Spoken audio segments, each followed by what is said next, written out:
You're in your village and you're kidnapped and you're about to be sold into monster world slavery. I bet this is someone's fetish as well. Everything is somebody's fetish. Hey everyone, welcome back to a new episode of Rambling Teatime with Chris and Kim. How are you guys doing on this wonderful day? Hey everyone. We once again want to let you guys know that if you enjoy our podcast, to like, subscribe, and share. And welcome again. How are you doing, Kim? Yeah, I'm great. How are you? I'm doing good as well. Have a little bit of a cold, but it's nothing too bad. At least it's not monkeypox. Have you been seeing this? Mm-hmm. All over the news, apparently. This whole new, well, not new thing, but disease thing that seems to have broken out around the place, different places around the world right now. Mm-hmm. There's only a few people here in the States that has it, apparently. And it spreads like any other virus through, fluids and whatnot. And apparently it's been spreading through sex. Is that so? Yes, according to the WHO.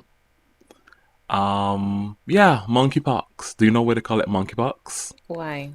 Because it was first found in monkeys in like laboratories from ever since, like in the 50s, and then first found in a human in the 70s. But yeah, you can't seem to get past one disease without another one raising its head. I mean, COVID is barely over, even though people like to pretend that it's done and gone. So they're saying that that's a factor in the monkeypox raising its head now because people's immunity has been taken down a little bit. Mm-hmm. I say a little bit, but Yeah. So they're saying that's a factor in the reason why monkeypox has reared its head again. I really hope we don't see anything worse than like that type of thing, but who knows going forward with how the world is nowadays. That's kind of... But if any of you are out there, just do the normal things that you did during COVID, just be clean, stay away from people that you think might be sick, or animals mostly, because those seem to be most carriers. And they said like bedding, that if your bedding is dirty, you think somebody's bedding is dirty. So yeah, that's what I mean when they said that it's like spread like during sex. But other than monkeypox, what have you been up to, Kim? Right, so I haven't been up to monkeypox. Lately, I've been trying to get into gardening. Ah, yes. And failing.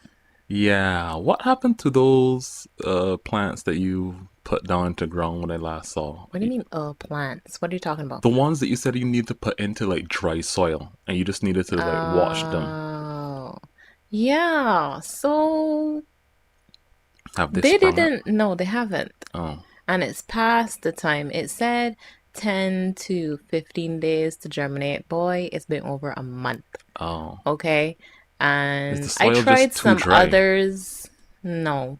The rain has fallen. Yeah, that's It's true. not have anything to do with the conditions, I believe, because I tried some other of the seeds that I had gotten around the same time. Mm-hmm. And I just think that none of the seeds are viable anymore, probably because they're too old and I waited too long. Oh. I mean, I had to look into it more, do some more research about that, but none of those seeds have germinated at all, and it's well over the period when they're supposed to. Okay.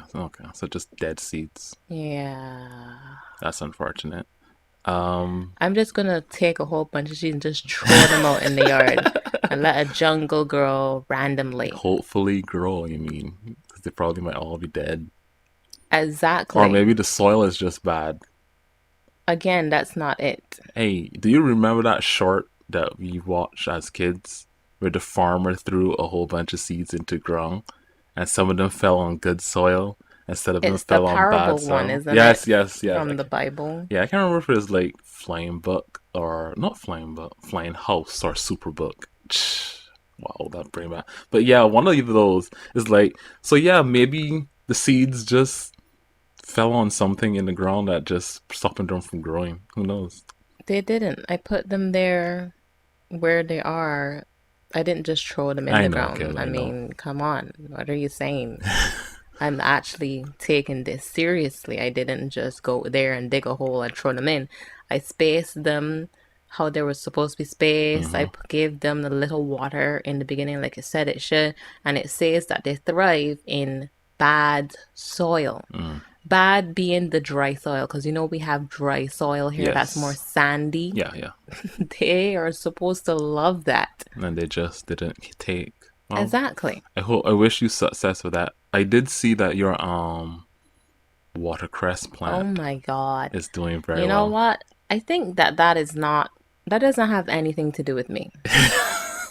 They're probably just easy to grow. Oh. For anybody. Okay, I see. That's what I think. Because look at them. I threw them out there. I mean, I follow the instructions for all of these plants, but I put them in the soil there. I gave them the little water, and they're doing their stuff. I haven't done anything really except for water them now, and I've been cutting them to harvest. It sounds so nice to say that I harvest my own. I guess they're a vegetable, plant, herb thingy. I do like the taste of it though. It have a nice heat and sting. Do they? I actually tried it the first time when they came out, but I haven't really tasted them in my stuff after that. It's very subtle. It's not a very strong herb taste, to be quite honest. It feels more like something that you just put on a sandwich on top of and then just eat with it. Yeah, they say it's supposed to be they use it as a garnish. Yes. In stuff. Yeah. And that's fine, but that's not why I'm not using it for no garnish. People don't even eat garnishes. Sometimes they just put it on the side. No, I am eating this. Okay. You can have it with your salad and into your tuna or whatnot. Yeah, I've put it in my tuna sandwiches. I put it in my egg sandwiches. I just mixed it with the savory oats that we had. Yeah. I'm using it properly, Anyhow, what have you been up to? I've been rereading something from a while ago called Über. I don't think I've discussed it with you. Okay, let me paint the scene for you. It takes place during the ending of World War II. And it is pretty much a few days before the war. Hitler kills himself. It's a few days before all of that stuff, and it's just winding down. So the Germans know they're going to lose, right? But apparently they were legitimately researching creation of superhumans, Übermensch, and they succeeded. So the comic takes place in a timeline where, even though they're beaten back super hard, at the very end of what we consider World War II, the Germans find a way to create superhumans, and they call them some of them called Panzer. They're called Panzermensch or the Übermensch, and we follow the original lady who was a spy who discovered and takes the formula for the creation of superhumans to the West, and we also follow the first few German super soldiers. The way how the comic goes, it kind of like a military report for certain scenes. So it's this place at this time, here's what's going on. So you have to see some characters setting the scene or whatever, and then the after ends full of fights are described as, because the way how the people are called battleships. A battleship is the superhumans. If you're a super strong super person, you're constant. Your name, you have a name, but you're like a battleship because you're pretty much as powerful as a battleship, and that's how the naming recognition goes. So if you're you're a battleship, that means you have a lot of power. If you're a lower Panzermensch, you're as strong as a tank as a human. So it's varying levels of superhumans, and that's how the naming order is. It's a same in the military or in the navy, where it's here's a battleship, here's a cruiser, that type of way. I really like the very first comic in one of the Nazi super soldiers. She says that she's asked if they think that they can win, And her whole line is that she doesn't think that we can win. No, the time to win the war is over. The only thing that they can do now at the very end of the war as super soldiers is make sure that everybody loses. So that's what they do? That's pretty much the going forward thread line of the entire comic. The West slowly discovering that, holy shit, the Nazis have superhumans. Then developing their own research to make their own superhumans. The turmoil of war and stuff going forward and how that just changes the timeline and everything. And you still get to see the viewpoint of the actual like Nazi soldiers who are left behind and the Übermensch and whatnot. I especially really like that they focus on, because even though they're going to go into war and stuff like that, they still think they're going to lose. Few of them still think they're going to lose. Some of them think they can win and whatnot, and they do make a comeback in a sense because they have fucking superhumans right now. I have a question about these superhumans. So these were people who were normal soldiers, and they tested a lot of people, and so it was like Captain America, kinda on a mass scale, and a lot of people died. The very first comic shows you that the lady who's a spy for the West or whatnot she's there testing people, and it's a very low rate of people being able to be turned into Übermensch, you know? So yeah, they did a lot of horrible shit to figure out how to get people, and she, at the very end of the comic, first chapter, like, I remember why I really liked this, because it does something that I rarely see, you know, the whole superhero like idea of thing, but it's very grim in that, yeah, there's superpowered humans and stuff, but it also brings the realisticness of how that actually would go about. Because later on, the West gets the formula and whatnot, and a few black guys are able to be part of the program. And this is in 1940s coming up to 1950s. This is even before civil rights and, you know, that type of things going forward for African Americans and black folk. And he has a really good line where somebody who's an ally to him is like, you guys need to go get out there, goddamn nigga, that type of thing, right? He's like, I have to be careful now because I have all this power and I could easily just kill you, but that will reflect badly because of the color of my skin. He's even going far. It even has Alan Turing, who's that? Okay, Alan Turing was originally the British guy who figured out the Morse code of different coded messages that the Nazis were sending. Thanks to his work, they were able to like stop and figure out different things that were going on. But because he was gay, back in those days, he was kind of like considered, he was kind of like, I think either thrown in jail or considered like just like outcasted because he was gay. Even though he pretty much helped towards the war effort that saved a lot of people's lives. Even in our timeline, Alan Turing, apparently, they claim that he died so he killed himself with like a cyanide pill. But there are even cases saying that he probably was assassinated or poisoned. So yeah. So even in the comic, he gets kind of a rough shake as well. But I really like Über. It is an interesting idea of taking World War II and immediately just throwing superpowered humans into it and seeing how that unravels. And not like in the way with, like, you know, Marvel with like just Captain America and then there's the Red Skull. Some people would probably draw allusions to that, but I really like the way how it's done, because you get to see certain characters grow and see how the war affects certain people and just how the many different fronts of the war, like in Russia and in Germany and in the UK, and eventually even in the US as well. It's a very good piece by author Kieron Gillen. He's pretty good. He's fantastic and one of my favorite authors recently, where I've gladly latched onto his work. So yeah, Über is fun. The worst thing I can say about it is I don't think that it's 100% completed. because of Okay, so publishing. that's not a worse thing, is it? It is not, because there's Uber and then there's Uber Invasion, which is like the second part. But I don't think it ended. It never got like a super concrete ending because I think the publisher went out of like business or something like that. So whoever is holding the rights to the actual IP, and he can't like write any more about it and stuff like that. So so that's the only issue. But I think if you're interested in a rather grounded superhero, not superhero, superhuman idea of World War II and seeing how that unravels, to give Uber a read. Very fun.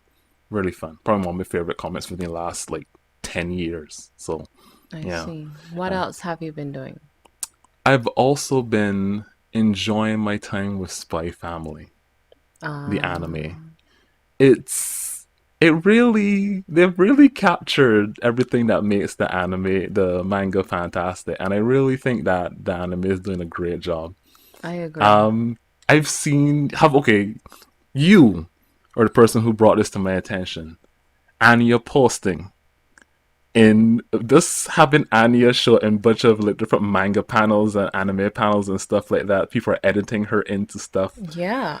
and it's pretty great. I love this whole thing. I even saw the author put out something because she keeps trending every Saturday. Saturday. Yeah. I see it all the time. And whenever I go on Twitter, I just see a whole bunch of Spy Family fan art Yes, you've been sending a lot to or me. anything like that. I've been saving each episode visual and making it my background, I my have a wallpaper from my phone. I have a smug Um, Anya as my wallpaper for my phone as well. exactly.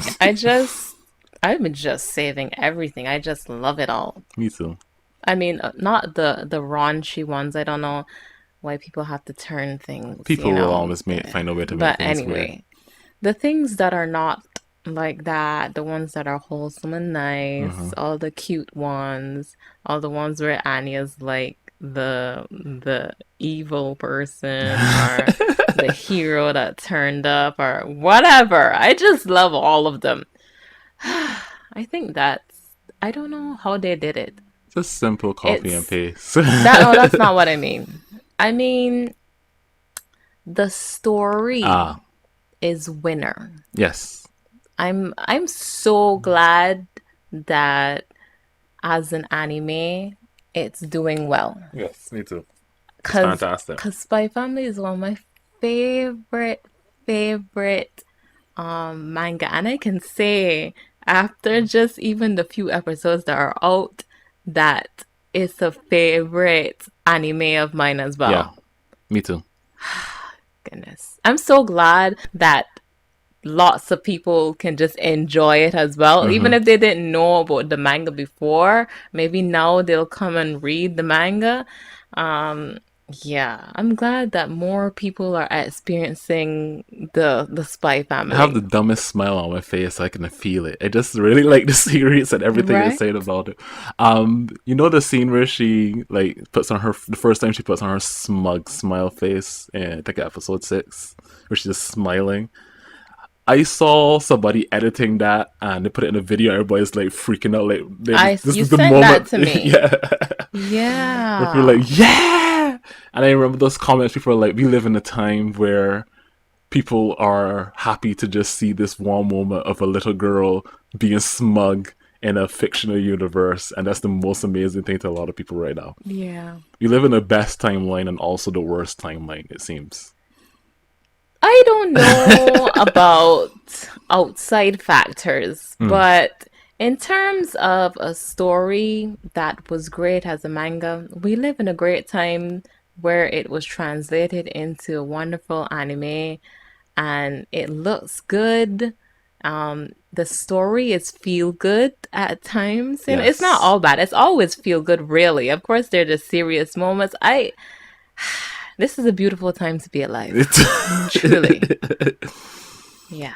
My It is. everything, Spy Family. So I found it makes me pretty happy each week. So yeah, I'm looking Oh my for goodness, oh my goodness. There's something else. uh, Uniqlo partner with Spy Family. Because you know oh Uniqlo does like different anime stuff. I have like this Haikyuu shirt from them as yeah, yeah, yeah. well. Anyhow, I didn't get my favorite character on that shirt, but I did not dislike Tsukishima. But anyhow, I would have rather gotten Sawamura or Suga or Nishinoya. Anyhow, I did not get any of them because I couldn't, because these things, they sell out really quickly. The popular most. Yes, they do. By Family and Uniqlo having a collection that's coming out. I don't know if it's out here yet though in the West. Okay. But I need to get me something from there. I do. They have this shirt where it says elegant, right? At the top it says elegant on the there's a pocket here. And you only see the top part of her hair. I see. Right? And then at the bottom, when you pull down if you pull down the pocket a little bit, you see her smug face, and then it says not elegant, and there's a Tonitra's bolt beside it. I think that is so cute. Oh my god. Yeah. Anyhow. We love Spy Family. It's doing great. I can't wait until they introduce Bond. Will that be in the anime? Yeah, it should be soon. It should actually be soon, really, within the next few episodes. Because Bond is introduced very early in the beginning. Oh, I just love them. I just love stories with, like, found families. Yeah. I love them. I love Yor, and I love Lloyd. And right now, as we're recording, you'll probably be able to time this, but the next episode is when we meet Yor's brother. Yeah. We're gonna meet Yuri for the first time. And I remember in the manga how Lloyd was like, oh, he's this, and because they were like thinking like this person is whatever and this person is whatever, and Lloyd was realizing, oh, this is the story that those employees from that department, tell to civilians about what they do, and I was just like, I love this. It's wonderful, isn't it? It is. Speaking of anime, what else are you watching? Because I know you're continuing on with other things. I haven't really started anything on my list yet. I'm probably waiting until they get like 10 episodes out and then going to start. Other than Spy Family. Should I just tell you what I think are tops this season? Oh, yes, sure. Tell me. Okay. So, tops this season, we have Paripikome. What is that? You know Kongming? Yeah. I want to watch that. I really am waiting for a few more episodes to like start. That is quite good. Everybody keeps singing the opening song everywhere I go. Chan Chan I Chiki. Stop, please. I Chiki Chiki Bam Bam. I haven't even watched the anime yet, but I know that's the opening song because it's everywhere. Literally everywhere. People are using it in their own videos and stuff. You haven't watched yet? I haven't started yet. No, I haven't really started anything this season. Shame. I don't feel any shame. Shame. Nothing you do is gonna make me feel bad. All right. And my other top, not counting Spy Family, would be Summertime Render. You've been telling me to watch this. Everybody should watch Summertime Render. Well, okay, there's some people who are not going to be able to handle that level of horror. It's not super really horror though. It's a horror mystery. Supernatural. Yeah, that's how it is. I remember we were having a conversation not too long ago about how we really like horror stuff. Yeah. Because nothing in horror stuff can really scare you more than reality. Yes. Yeah. How like different horror mangas and stuff have been popping out lately. There's a lot of comedy horror stuff really that's been popping up every now and then. I mean, comedy horror is fine. Yes. But when you get into like horror, they're unsettling. Yes. There are things that make you feel, you feel weird to not, open the door when nobody else is home, stuff like that. It makes you feel odd, uncomfortable.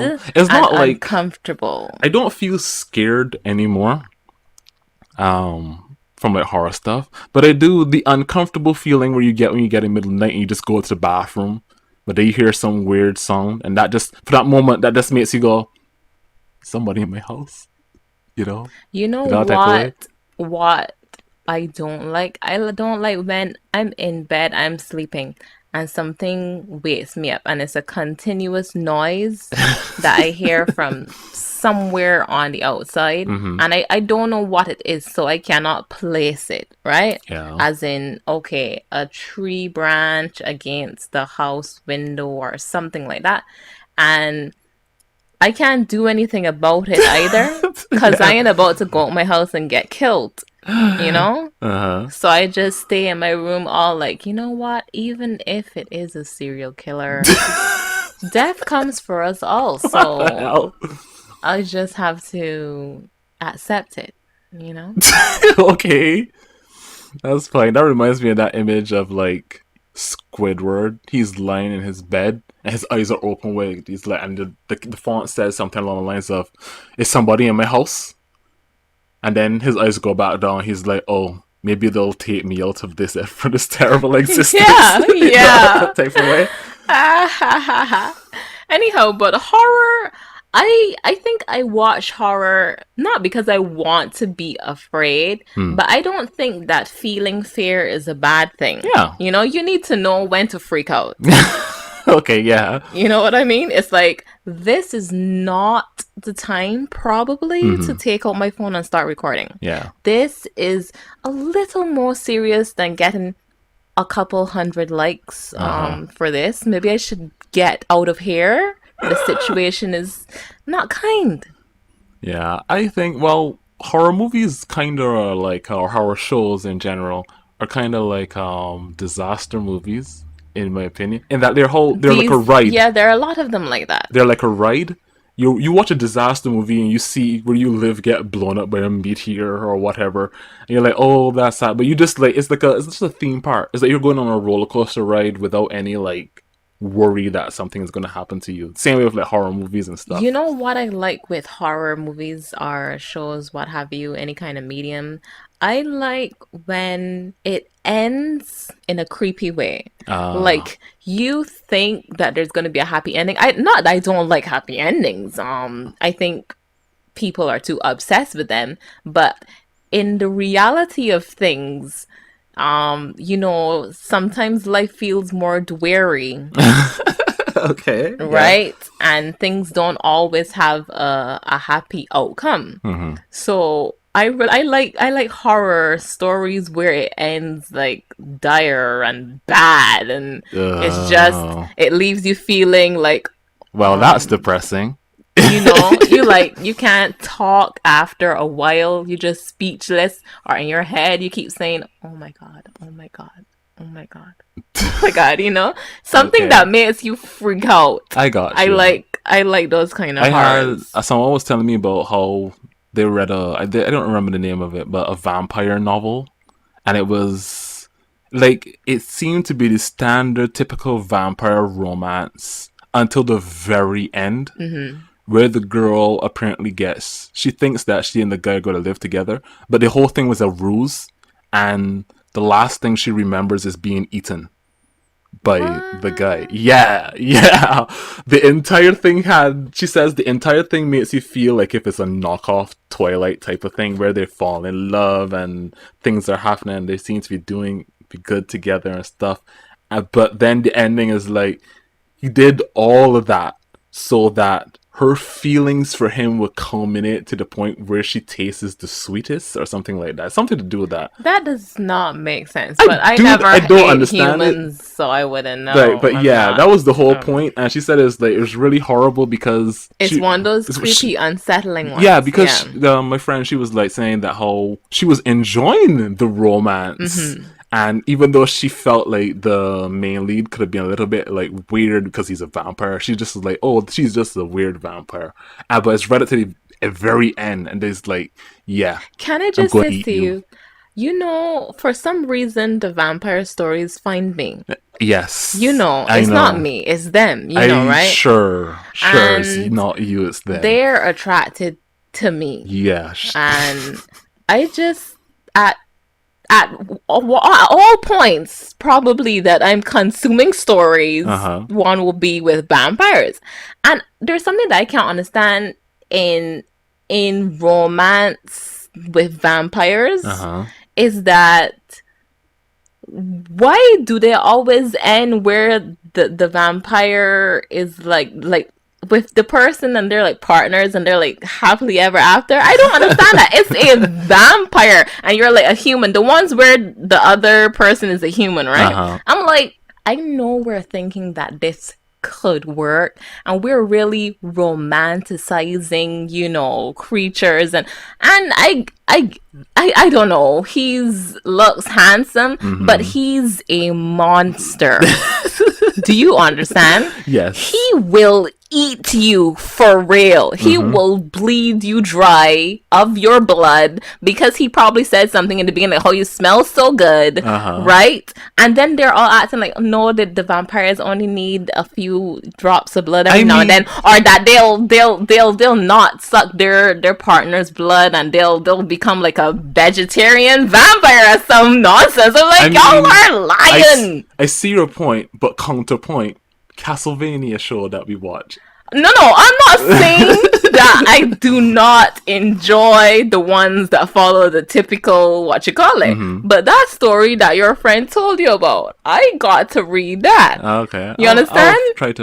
I'll try to ask her. It makes sense to me that it would end that way. You understand?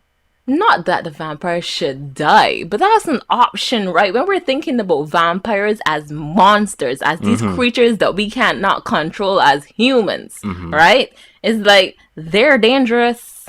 Hello. Yes. I don't think that they're just going to suck you for like a few minutes and they'll be all like, I love you, you're my everything, let's get married. Yeah. It's like, they are marrying steak. They are eating you because you are a piece of ham. Do you understand?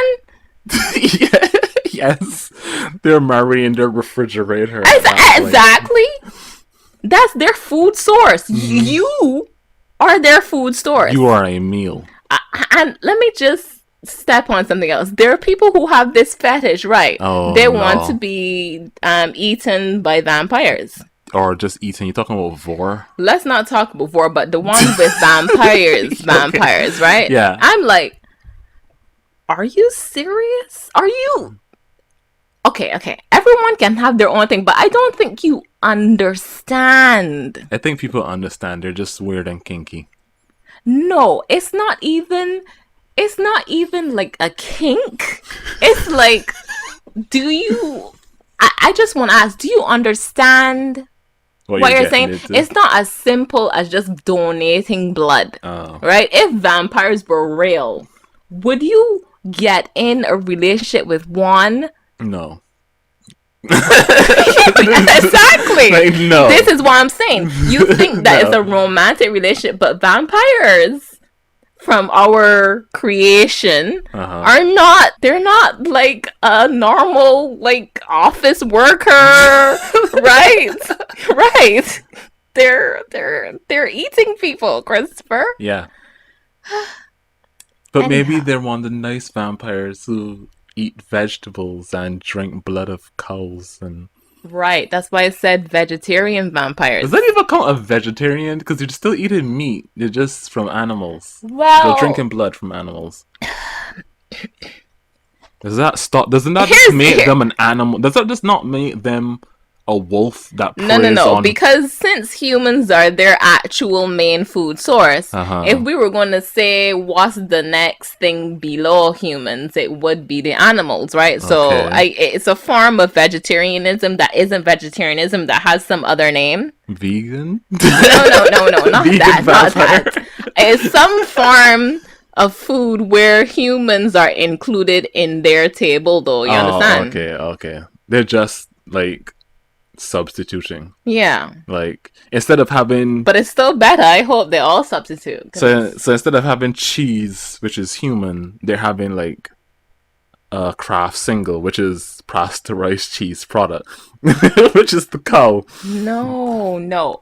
Instead of having cheese, which is the human, they're having soybean cheese. Okay, that just or tofu cheese. I don't know if it's a thing, but I'm just throwing things out there. Terrible. absolutely terrible. Well, they're having non-dairy cheese. That's what they're having, basically. Speaking of supernatural creatures, what is your favorite? Let's put ourselves in the mindset of the people who are running away for our minds, who are fall in love with supernatural creatures or whatever. Which one would you do? Which one is your most interesting one? What does that mean? Which one would you do? Who would you tap, Kimberly? If you had a choice, if you got to choose between werewolf, vampire, I don't know, mermaid. Oh wait, no, you don't like. I choose non-existence. You can't choose another human. No, okay. You're in your village and you're kidnapped and you're about to be sold into monster world slavery. I bet this is someone's fetish as well. Everything is somebody's fetish. Who would you rather be sold to? A vampire? A werewolf? I don't know. Some other thing. What would you rather be sold to? I'd kill myself right there and then. Kill myself. I reject life. Embrace becoming soil once again. Yeah, return to soil. Return to soil. Or the beginning or whatever. Okay? Listen, you know what? Why is that even a question? I don't know. Goodness gracious. I would have my life essence sucked out by a succubus. I'd go on a high. Yeah, that's how I would go. If I'm going to be a human who's sold into monster slavery, I'll like to be bought by a succubus. You know, I think I've seen things that follow this story where I have seen many things, but it's like the person who's the main character who is about to be kidnapped or whatever. They'll either have two ways of thinking or three. They'll go with option A, which is to end it all. Rarely they do that because they're the main character. Of course not. Unless they were reincarnated, but that's not this story. Secondly, they'll think like, okay, I'll choose none of them and somebody just drag me away. I'll run for my life and whoever gets me, right? It's like I'm gonna run. That's their option. I'm gonna run. They know they can exactly get away, but they still try. Or they'll do the third thing, which is like it doesn't matter. They'll think about all their options in like that few seconds that they have, and they'll actually choose, like your question was posing, one of those creatures, and their mentality will be of that they'll survive no matter what. I'm like, do you know that it's possible to die while still alive? Okay. And that sounds like something obvious, but it's possible to be dead while alive. You mean inside? Yeah. Yeah. And extreme suffering and trauma can have that happen to you. And that's the only way I can only see that happening if you go with any of those. So, you know, unless this turns into some kind of story where the monster is really kind. That is just not. I'm not gonna buy that. I mean, a lot of things want to romanticize the monsters, but I ain't buying it. Okay, so we're on this whole monster romance and humor thing. Somebody introduced me to something called the elf wants to be humiliated. It's an erotica. Oh my goodness! Hold on. Does this have something to do with the apocryphy? No. Okay. No. I know that one though as well. So a noble guy, he apparently buys a sex slave. He is inexperienced and stuff like that, so he buys an elf. The thing is about elves is that the older they are, the higher their magic power gets. So the only way an elf would be slave is if they're young or like they haven't reached 100 or over yet. The guy realizes that the elf that he bought is like over 250 years old, which means she has no right being a slave or being sold to anyone. It turns out the elf is kind of a pervert. I see. And the guy who's inexperienced, he spies on her with a ring to like check and see what's going on, and he realizes that I've made a mistake. There's right. He's like, there's a pervert right now. She kind of manipulates him to do perverted things to him, but he's freaked out. He doesn't to her, like, and he doesn't want to do it, right? So it's a weird story where the pervert, is kind of forcing the person because the person is afraid of actually dying and having everybody killed. It's the weirdest, like, thing I've seen recently at all, where it's just odd. It's just very, very, like, odd. And we don't even know why she's like that. She lied so that she'd be bought, so she could have bad treatment towards her. So then, like, the guy's fiance is like, sees him, like, what the fuck are you treating the elf like so terribly? And then eventually he has like a breakdown. He's like, look, I'm not doing this. I don't want to do this. She's a weirdo and a pervert. I don't know why I did this. I didn't know that. It's just so odd.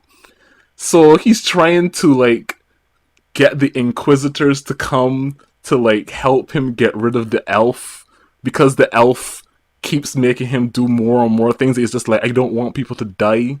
But the elf thinks that the Inquisitor tried to kill him because he attempted to kill the elf, but it didn't work. There's a lot of mind games going on between the two of them, and it's very, very read silly. This for how many chapters? It's like 20-something chapters or something like that I read, and I was just like, this is silly. Yet you continue to read it? Because it's dumb! And I love dumb trash like this. Why.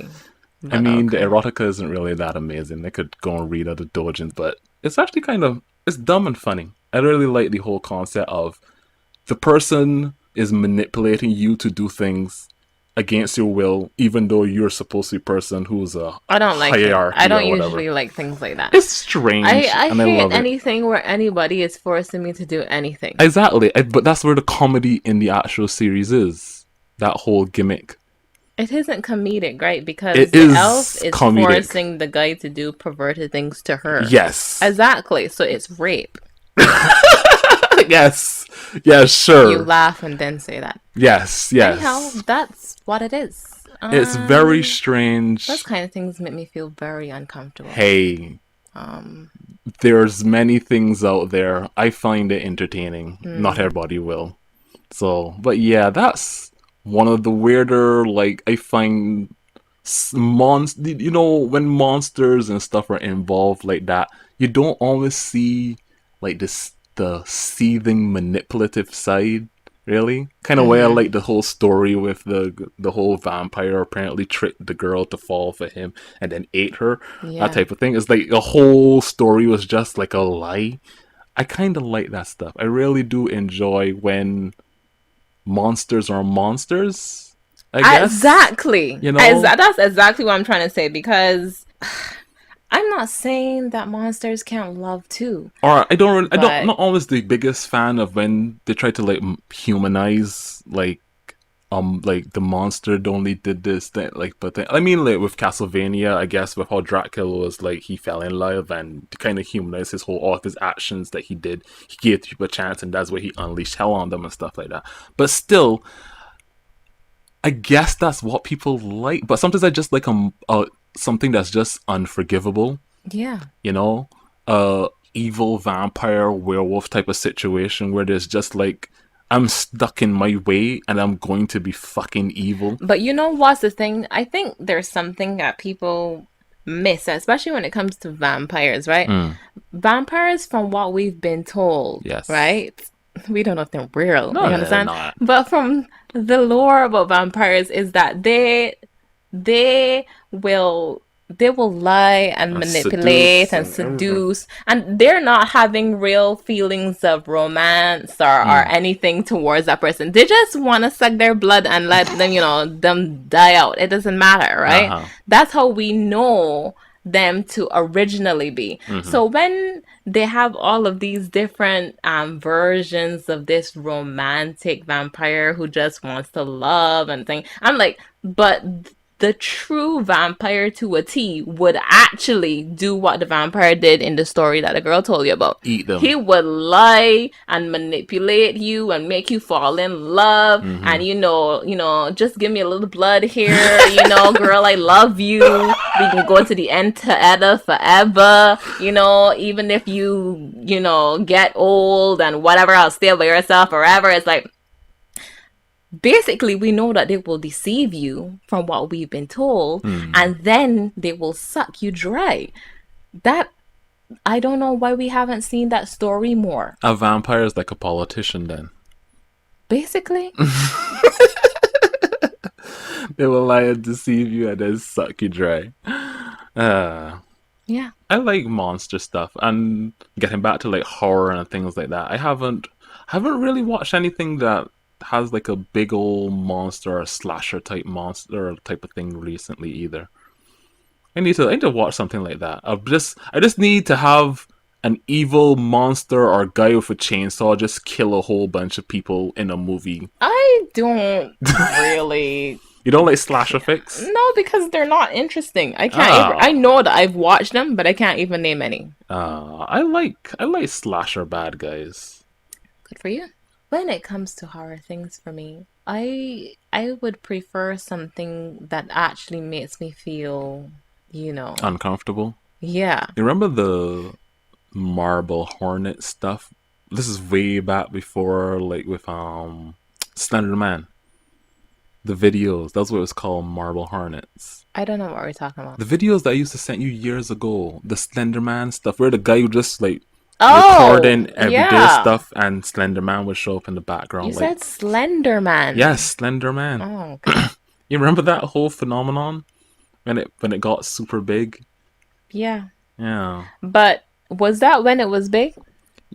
That was a bit before. Those videos came a bit before, and it was then like within the years after, if I remember correctly, because there were Slenderman games that then came out afterward, and then that kind of boosted the popularity of Slenderman. I think the reason why that actually really had me the night after, because the reason why I believe though is because you had shown me this thing with this girl who had like killed her friend, the girls who sent her to Slender. I don't remember. Killed their friend to sacrifice the Slender Man for some reason. Right. Yeah, very tragic. I think it's because of the because they were friends. Mm-hmm. I found it unsettling. Yep. Right? You ever have a friend? Well, they're gonna kill you. Basically. Yeah. Kind of thing. Yeah. It's really kind of sad, that whole incident with kids. Ugh. Is it an incident? Yeah, because why would she even do that? It was two girls, and they just led their friend out into like the wilderness to kill them for. Why? I did something that they saw on the internet, and they thought it was real or something like that. Like the mind of children, because they were young, if I remember correctly. People are freaking crazy. They are. We've been on a whole horror track all of a sudden. Back to Summertime Render, which I couldn't really tell you about. Oh, right. That's when you start talking about horror. You should watch Summertime Render. I said what? It's a good mixture of the horror and the mystery. When you're watching each episode, it's really engaging for me.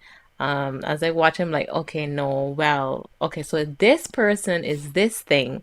Oh, did I say there's a supernatural? Yes. Yeah. Okay, so then there's that as well. There's this thing with time, and it's just like, okay. There's something to do with time travel, right? Because I think I saw that as a tag on this, like the manga or whatever. Yeah. Okay. Interesting. Yeah. So it's time travel, horror, supernatural, mystery. Yeah. Huh. I'll try to watch. And if we're talking about other stuff that I've been up to, I've dropped some things. I dropped the golf one, Birdie Wing. Oh. I just couldn't. I kind of figured that you would drop the golf. I mean, you don't like watching golf, period. So I was kind of shocked when you picked up the golf anime. But yeah. I really tried. I think I watched until the 4th episode or the 5th, and I wasn't there anymore. I just wasn't. Fair enough. It's golf after all. It wasn't that. It was when the shots have like names. I can't remember one of the girls. Hers were like colors, so she was like red bullet, blue bullet. I was like, that's cute. That's cute. But she did it every time. It was too cringe for you. And then they don't really explain anything about golf. They just golf. They do golf and they say things, and I don't know the terms, and the terms, what they are, like the explanation doesn't come up on screen. So it's not it's really... for avid, already golfing people. It is more of an action showy type of show. Like, it's action golf type of thing, like... It's like what am I even trying to say? It's like the whole shots have names and stuff like suit like abilities in another like anime type of thing, right? Yeah. It's like a shonen sport. Shonen golf. So it's not, it's less realistic type of situation. I've never golfed before, so I don't know. We went to mini golf a few times when we were kids. That's the most golf I've ever played. Yeah, I didn't call anything blue bullet. Shining red thunder. I mean, I have said this before, but I don't like sports, anything where they like shonenize it. And they have the names. Yeah, they're like kind of... I don't especially like that. It has to have something else for me to stay. But the golf one just didn't either, because I did not... They didn't explain anything. And I guess it doesn't matter, right? Maybe it's for people who know about the different golf terms and stuff. Yes, who knows about the golf shot, red thunder spiral. When I scroll down the comments, a lot of the top commenters would say things... And they would be talking about how they enjoy it and how this is really great. And I'm just like, it's fine to be one in many. That doesn't enjoy it. Yeah, and that was me. I didn't see any comments, anybody saying that they didn't really enjoy. And I wasn't really going to like go and look out of my way. Obviously, the top ones, I guess, would be the ones that, most people upvote. So, and they're the ones that really like it. And that's great. But for me, it wasn't for me. I also dropped the one with the ghost girl and the office lady. Okay, yeah. The ghost girl tries to get the office lady to go home. Yeah. That was really boring. It can be, because it's very slice of lifey and very simple. If I remember the manga correctly, it's not... I find that some things that work in a manga format don't always translate super well to anime, especially depending on how the pacing of the comedy is, especially if it's like a slow life type of thing and it's just rather... the comedy isn't haha, it's more like a smile type of thing, or it's just very, very simple type of thing. Yeah, it was really simple. I thought that I would not be annoyed by the cute ghost's voice, but at a certain point, because she keeps repeating the same line. I mean, she has other lines, but I couldn't hear her anymore. Yeah, it was too much for me to actually try to stay there. I don't stay with ones that I find boring. And fair enough. Another one that I find is not boring, but I'm right on the edge with this one. And a lot of people like this one. How's that? It's the executioner and her way of life, or Showcase Shoujo no Virgin Road. You have been saying a few things about how you don't find it that enjoyable. I am on the edge with this one. The original idea, I'm sure, it wasn't bad. It wasn't bad. It's still going on. It's not bad, but it's one of the main characters I find a little annoying. I say a little, but I find her extremely annoying. And I don't think it's not the character that most people would think. It's one of the main characters. Like there are two girls who are the main characters. Yes. The executioner, the girl that she's supposed to kill, who comes from Japan. The girl who comes from Japan, I find really annoying. And I guess that the reason why she's like really needy to the other girl and really whiny and all annoying is because she doesn't know anyone else in this, isekai world, and she's been with her, and but it's whew. I am really trying. If she was, because there are things called concepts, right, that the other worlders get, like their powers, and hers is the time concept. So she can adjust time. I say adjust, but she can go back in time. She can do it for the world around her, or adjust herself. So she's like, she's got ultimate ability. And the executioner is obviously supposed to kill the other worlders, and she killed the boy in the beginning with mercy.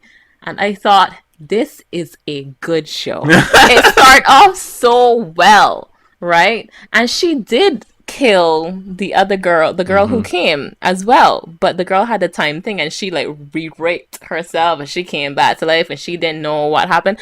But she can also rewrite things in her brains that we saw later on. So the way that she acts when she is just not having all the information in her mind, which is usually because she didn't rewrite her brain during the usual times that she's with the other girl. I can't stand her. But all the two other times that they showed her, one where her life was like in dire straits, right? And the next time when her life was in dire straits, because obviously the show has a death fetish. But when she like unlocked the brain or whatever, and she was like fully aware, I liked her character. I liked her personality, in those times. But then she rewrites it when she goes back to be around the girl, and she doesn't know, right? Because it only happens when she dies or is about to die, or when her thing activates it. Oh, Lord have mercy. Basically, let me give you a short summary of the show. Yes. There's a girl with a dying fetish. Yes. And then there's a girl with a killing fetish. Oh, okay. But she can't kill her, and she can't die. Oh. Each time that happens when, right? But the girl is all like saying anyhow. And then there's this other girl who has a senpai fetish. And her senpai is the executioner girl, right? So she has a senpai fetish. And then there's this other girl who has a lolly fetish and a fighting fetish. And she likes that girl. So it's a Yuri about death fetishes. That's what Showcase Shoujo is about. Okay? Okay. I'm glad you watched it so that I don't have to. Your struggle has been greatly appreciated. And you know what I think? What? I think that the executioner girl was an otherworlder. At first? She doesn't know though. Oh. That's what I think. This is just my theory for now. Because when she was first on, when she was a young girl, before she became an executioner and whatever, the first memory that she has is of like the town where she was living being wiped out, and everybody died except for her. She was the last survivor, right? So we assume that she is a part of this town. But I think that she was an otherworlder with an ability, because they say that that's the reason why they kill otherworlders, because when they use their ability, like the main character girl is using the ability, when they use the ability too many times, it gets under control, and then they have natural disasters that happen They around the world. become So a that's why, problem. exactly, that's why they've been killing them when they come to this isekai world, because they end up killing people. Gotcha. And so I think that's what happened with her, but she lost all her memory and she can't remember. And that would explain a scene in the front of the opening where both of them are wearing school uniform and it looks like they're in a classroom. Okay. Maybe maybe she was somebody from the world too, but or maybe they knew one another or something like Yeah, that. yeah, that's what I think. Because they're in the opening, they're like holding hands. It's their silhouette, but we know that it's the uniform from the girl that the executioner is also wearing, because it's the same uniform. So you're gonna continue it to the end? Probably.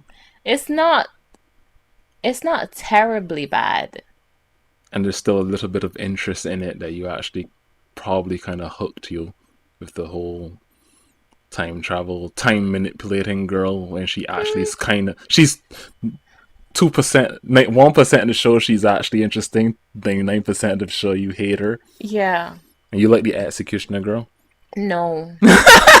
And they're the two main Oh characters. My god. favorite character is the little lolly girl with the senpai fetish. Oh, Her I name thought is that she would be Momo. the most annoying. That's what I thought as well.